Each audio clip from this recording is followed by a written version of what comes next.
Well, hey there folks, and welcome back once again to the Hop House. It's Eddie here. Thank you very much for joining us. And we're going to do another beer review. We're going through some New England style pale ales and IPAs. Check out my previous video. I ran through quickly the difference between, well, a West Coast American IPA, East Coast New England IPA that's hazier, fruitier. They keep the sediment and all that good stuff in. They add oats to it. They dry hop it instead of hopping it in the boil. All that stuff. Check out the previous video for that. Prior to this, we went ahead and reviewed the Kirkstall Brewery Providence New England Pale. I said it's available at Morrison's, £2.50 a can. So seriously, go to Morrison's and get some. Go. I'll wait here for you. Go. Come on.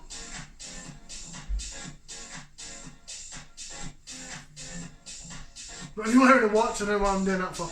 Right, we're going to carry on with the beer reviews then. So, this beer review is still classed as a session strength New England IPA. We said that American IPA, 6% and above on the ABV is an IPA. Below that, they class it as either a session IPA or a pale ale, potato. You get the idea. This is also, by the way, available at Morrison's. What can I say? I do a lot of shopping at Morrison's. This was £3 a can, so 50p more. And it's a collaboration beer. So what is it? It's this. It is the Vermont Sessions. And it is a Session New England IPA, Brewdog versus Northern Monk. And it's coming in, I don't know if the camera will pick that up, 5.2%. 5.2% strength on the ABV. £3 a can. Now Brewdog have done this quite a lot. They've done a few collaborations and they've sold it around different supermarkets. I think they've sold a couple at Tesco. This one, as far as I'm aware, is exclusive to Morrison's. I've certainly not seen it anywhere else. But two great breweries, right? So Brewdog, Ellen, northeast of Scotland above Aberdeen. Northern Monk, again based in Leeds.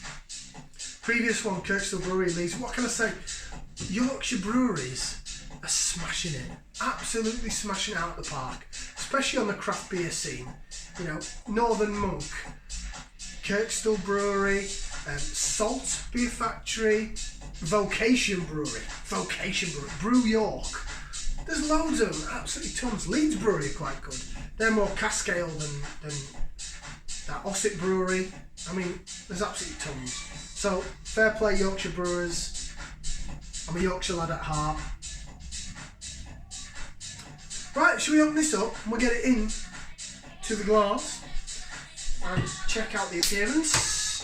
Got some nice chilled sort of deep house music tracks playing. If you want to check it out, go onto my Mixcloud, mixcloud.com/Andrew Eddy Edwards. This is one of my deep into mixes. Bit sort of loungy, beach house kind of vibe.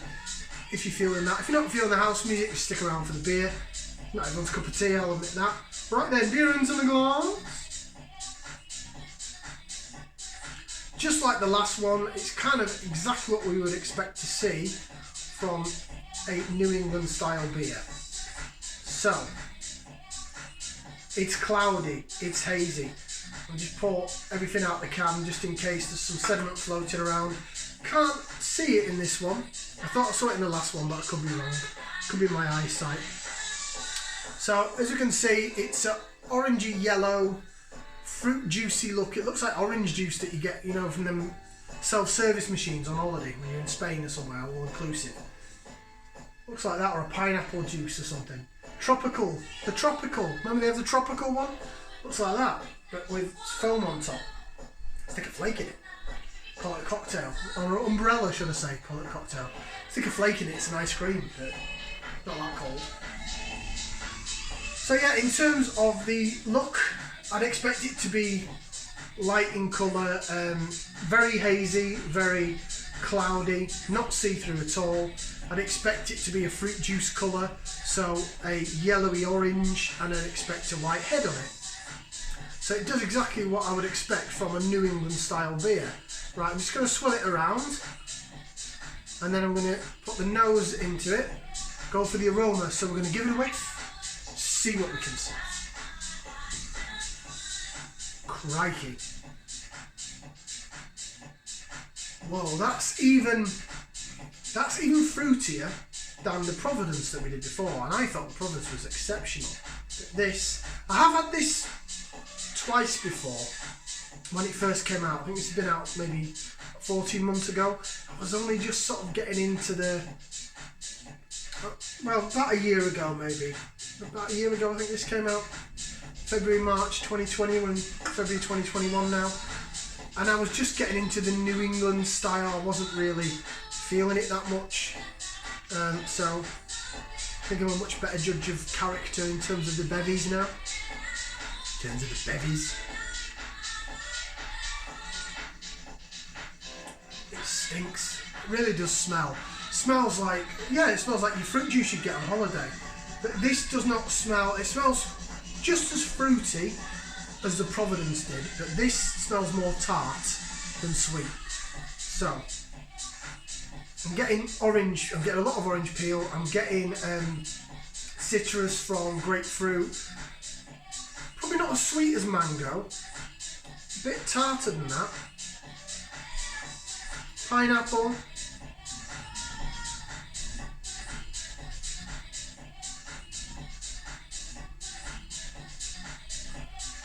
yeah, kiwi fruit, guava, passion fruit, maybe slightly mangoey, but not really sweet. The last beer smelled a lot sweeter. This smells a lot tarter, but it's still very, very fruity. You don't get much from the malt, I have to say.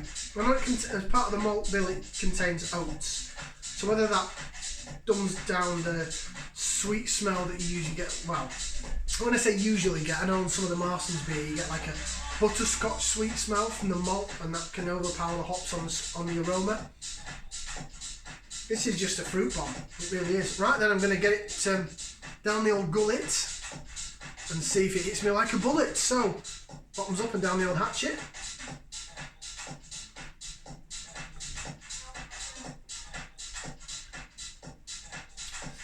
Oh, that's definitely a lot more tart than the Providence. It really is. It's lovely. There you go, I'm just trying to rock it back and forth now with the lacing. I've got the head going a bit.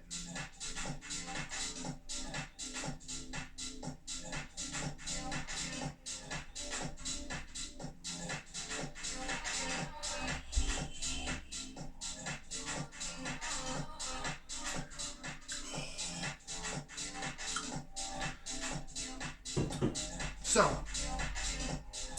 it's really good. It's really, really good. £3 a can, and there'll be some people like, you know, people are, with the whole coronavirus, COVID, whatever you want to call it, situation, you know, going on, there's people that are losing the businesses, losing the jobs, losing their livelihoods, right? So, £3 a can for this, some people will be like, I just can't afford it. And I get that. If that's the case, check out the Lidl craft beer festivals when they have them on. Seriously. You like going to your discount supermarkets. Lidl do craft beer festivals with some proper good craft beers. Next one will probably be in the next couple of months, March, April. Go check them out. But if you can afford to, or if you don't mind paying a bit more, I mean, there's some people that go to the craft beer bars or the independent bottle shops, when they're open of course, and a can like this size, 440ml, might cost you double, might cost you £5 or £6. But this is £3 a can. It's a collaboration between two brewers that have won loads of awards and that are quite, well, maybe Brewdog. I mean, personally I've had my ups and downs with Brewdog. So the Punk IPA, the original one, never really liked it, but then again I wasn't into hoppy beer. Tried it and reviewed it again recently. The new versus the old, I preferred the new. I still find the old a bit too wan tart on the back end. Then I had the Elvis juice, and that was horrid. It was just, I drank about a third of it and tipped the rest down the sink. It really wasn't for me. Far too sweet. So, Brewdog I've had my ups and downs with, but this is fantastic. So in terms of the flavours anyway, sorry I bypassed the flavours, I started whittering on, as I tend to do in some of these videos. Apologies.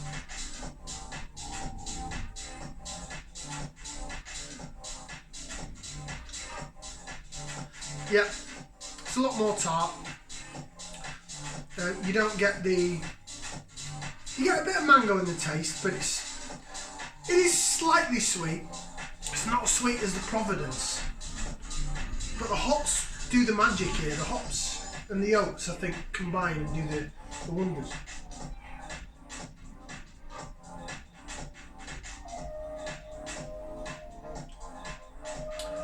So grapefruit, passion fruit, orange peel.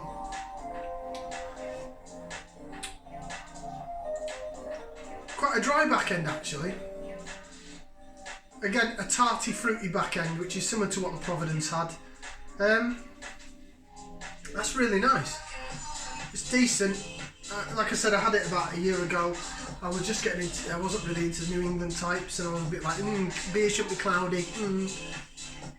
Oh, the times have changed.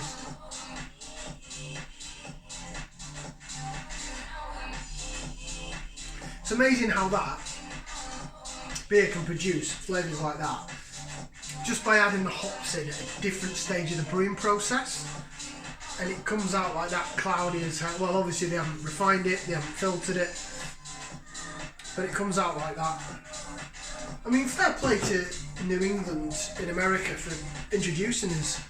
You know, there's the New England states of America. It says the Vermont Sessions, so Vermont is one of those states. Fair play to them for introducing us to this style of beer, because I actually really like it. It's really becoming one of my favourites. So, I'm going to go ahead now and read what it says on the can. Some of the writing is ridiculously small. Look at that. I'm not even going to attempt to read that. Probably where it says that you drink too much of this, you get a heart attack or something. I don't know. Small print. I'm sure you would read it if you can. That was a joke, by the way. I certainly don't think that they would put it gives you a heart attack on the can. Or that the beer does give you a heart attack, by the way. Some people take things you say serious. Oh, world will become... Right, the Vermont Sessions. So, Northern England and Northern Scotland unite for this New England IPA. A transatlantic juice bomb of flavour. Pours as bright and hazy as a Vermont morning with massive fruit aromas. Sweet and juicy to taste with notes of tropical fruits, big pineapple, stone fruit and a dash of coconut. Brewed with oats and wheat and left unfiltered for a smoother taste sensation. Vermont Sessions, the opaque state. I have noticed on other beers that Vermont keep going on about the opaque state. It seems to be a thing in their New Englandy type things, the opaque state. It seems to be like their tagline. I'm just interested in what it said there about coconut. I'm just going to go in for a... Can't smell it. I'm not a big lover of coconut. Well, I don't like Bounties, but then again, I don't think a lot of people do. But I don't mind coconut in like a Thai curry or something, so see if I can get coconut in this.